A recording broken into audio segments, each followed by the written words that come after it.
Salut à tous, depuis le début de ma chaîne, je n'ai jamais dévoilé mes genres de films préférés, et c'est parce que je suis très touche-à-tout niveau film.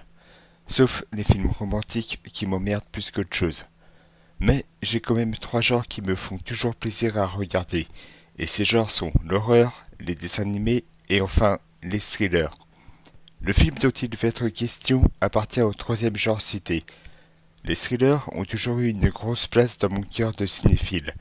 Ces films, mêlant beaucoup de suspense et de tension narrative, donnent souvent des films épatants à regarder, tant dans les scènes d'action que dans l'intrigue. Mais le film dont je vais vous parler se focalise surtout dans les moments de tension.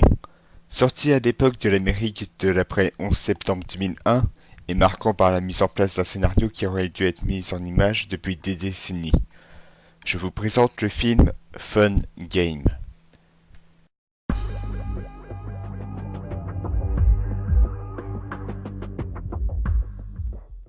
Fun Game, c'est pas un film sur le développement d'un jeu mobile, ni un catalogue que t'achètes en même temps que ton paquet de clopes au buraliste.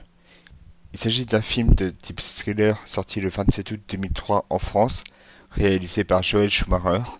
Ce type est surtout connu pour avoir réalisé Chute libre en 93, mais est également très connu pour avoir mis tous les fans de Batman en PLS avec deux films, Batman Forever en 95, ainsi que Batman et Robin en 1997, dont je parlerai dans une future vidéo. Ce film est décrit comme un des meilleurs de sa filmographie. Il a obtenu un grand succès à sa sortie, plus de 700 000 personnes iront le voir en France par exemple. Doté d'un budget de 13 millions de dollars, son succès permettra de remporter 97 millions de dollars au box-office.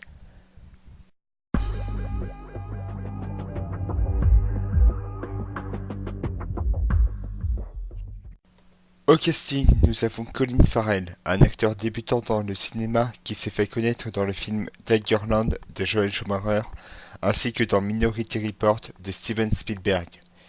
Il aura une carrière très chargée par la suite. On le retrouvera dans La Recrue avec lequel il joue en compagnie de son acteur fétiche Al Pacino, Daredevil de Mark Steven Johnson, et plus récemment The Lobster et les Animaux Fantastiques. Forest Whitaker est également du casting. Cet acteur actif depuis 1982 a commencé à se faire connaître avec l'excellent Platoon réalisé par mon deuxième réalisateur préféré, à savoir Oliver Stone.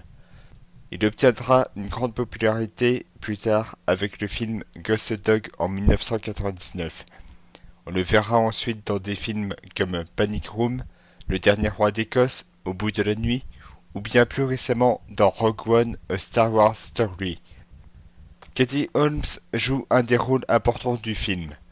L'actrice connue pour son personnage de Joey Peters dans la série Dawson continuera après ce film sa carrière dans de très nombreuses séries et dans des films comme Batman Begins par exemple.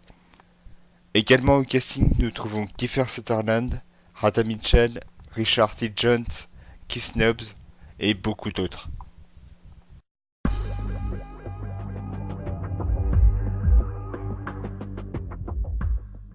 Stu Shepard, un attaché de presse qui ment comme il respire, se retrouve un jour à côté d'une cabine téléphonique. Cette dernière se met à sonner, Stu décide de décrocher. De l'autre côté, une voix l'avertit que s'il raccroche le téléphone, il meurt directement. Et pour prouver que le mec déconne pas, il tire sur un passant situé pas loin de Stu. Tout le monde croit que c'est ce dernier qui a tué le mec, et se retrouve encerclé par la police. Sur place, le capitaine Ramey essaie de faire sortir Stu de la cabine. Commence alors la plus dure journée de notre héros.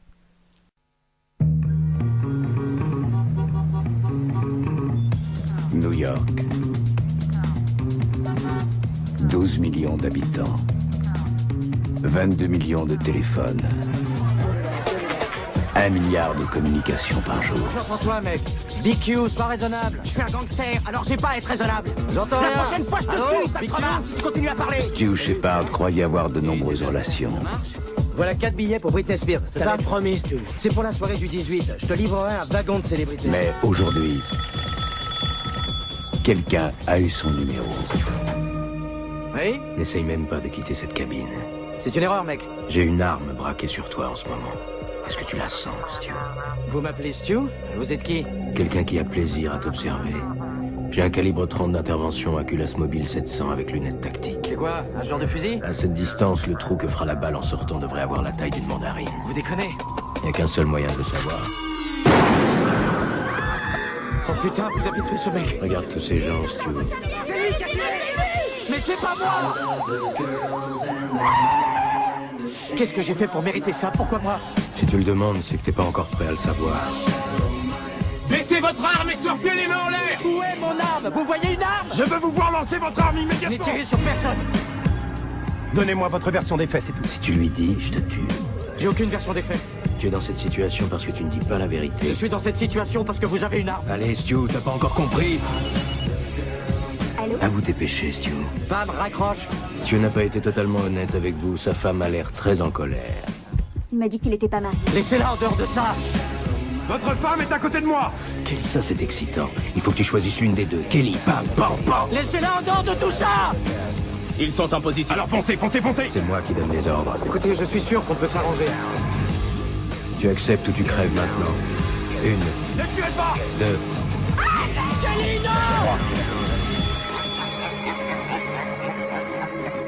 If you'd like to make a call, please hang up and try again.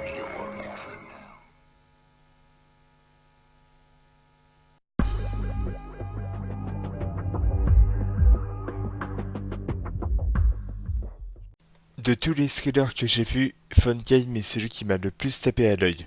Et quand je l'ai vu pour la première fois, j'ignorais complètement que le scénariste à l'origine de ce film, Larry Cohen, connu pour être le réalisateur du film d'horreur Le Monstre est vivant, sorti en 1974, avait proposé à un grand réalisateur de faire ce film. Au début de sa carrière dans les années 60, Larry Cohen avait proposé son idée de scénario à Alfred Hitchcock.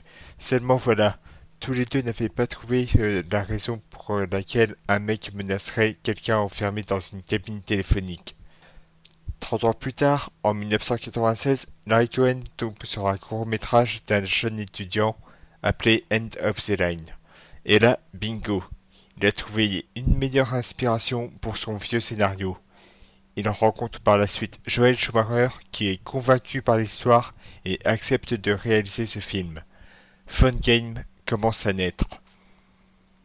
Ce qui frappe immédiatement de Fun Game est la manière dont est filmée l'intégralité de l'histoire. Tourné en à peine 10 jours, cela a été largement suffisant pour voir l'ingéniosité de la technique employée.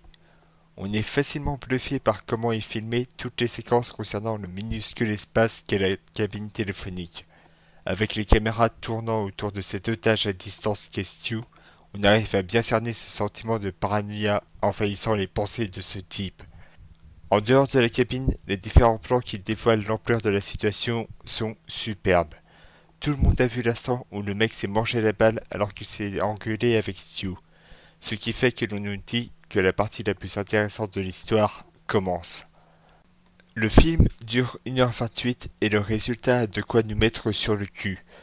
Les dialogues entre le tueur et Stu sont les instants les plus forts de ce long métrage. On apprend alors que le mec au sniper n'a pas choisi Stu au pif et qu'il s'intéresse à lui depuis un bon moment. Il joue énormément sur la pression pour faire avouer les péchés de sa victime. Nous avons ici un élément classique de tout thriller, la torture psychologique. Sauf que dans Fun Game, l'individu qui torture Stu est à distance, le surveillant à l'abri des regards et prenant un certain plaisir, en train d'attendre si Stu va avoir les couilles de relever son défi ou s'il va refuser et finir une balle dans le buffet. Stu Shepard, au début du film, a une personnalité digne d'un mec qui a trop d'assurance, au point d'inventer des choses qui ne lui arriveront sans doute jamais. On aurait tendance à vouloir lui dire de bien fermer sa gueule tant il déborde d'un ego énervant. Mais tout change quand il se retrouve dans le piège de son interlocuteur menaçant. Plus le film avance, plus on flippe pour lui. Fun Game nous place dans la peau de son personnage principal. Tout ça grâce à sa réalisation qui nous tient en haleine jusqu'au twist final. Et l'excellente BO s'intègre très bien à l'univers urbain de New York. Enfin, de New York, car seul le tout début de film a été tourné là-bas. Le reste fut construit dans un studio de Los Angeles. Et les mecs qui reconstituaient le quartier ont très bien dépoté. Respect à vous les gars. Respect aussi à tous les acteurs du film, surtout Colin Farrell qui nous tient en haleine du début à la fin. Il y a tellement d'émotions sur son visage que le doute sur son jeu d'acteur n'est plus possible. On flippe durant tout le film pour lui, on boit chaque phrase qu'il dit et on est halluciné par l'ampleur de la situation. Forest Whitaker, l'interprète du capitaine Ramey, est tout aussi impliqué dans son rôle, jouant le rôle de celui qui s'interroge sur qui est l'interlocuteur de Stu et ignorant tout comme la victime ses motivations. En fait, tous les acteurs se donnent à fond dans ce film et sont très bien dirigés. Fun Game aurait très bien pu être mal accueilli par le public, car rappelons-nous qu'il est sorti seulement 2 ans après les événements du 11 septembre 2001, et qu'un film de ce calibre aurait risqué de faire tomber les gens dans la peur constante suite au tragique événement. Un autre événement meurtrier se déroulait à l'époque et a forcé le film à sortir plus tard. À la base prévue pour novembre 2002, sa sortie fut repoussée car une série de meurtres commis au sniper se déroulait à Washington. Finalement, les Américains le verront en avril 2003. Joel Schumacher est parvenu avec ce film à faire oublier ses erreurs du passé en se lançant un immense défi. Concevoir un film que voulait le scénariste Larry Cohen depuis des années, tout en faisant en sorte à ce que ce film ne soit pas trop long, car faut quand même rappeler que l'histoire est assez complexe tout en étant originale. En conclusion, je vous recommande Fun Game, à la fois un excellent thriller avec un suspense très soutenu et maîtrisé. Il est arrivé au moment où les USA se remettaient des attentats des tours jumelles sans tomber dans le piège d'être un violent film d'action rempli d'explosions, ce qui aurait été très très mal vu de tous. Fun Game possède beaucoup d'intelligence dans son contenu grâce à l'ingéniosité de l'histoire et à l'intensité de la mise en scène. C'est la fin de cette vidéo, j'espère que cela vous aura plu. N'hésitez pas à laisser des commentaires et à la partager. Vous pouvez me suivre sur Facebook. Je vous dis à bientôt pour d'autres vidéos et à la prochaine les gens.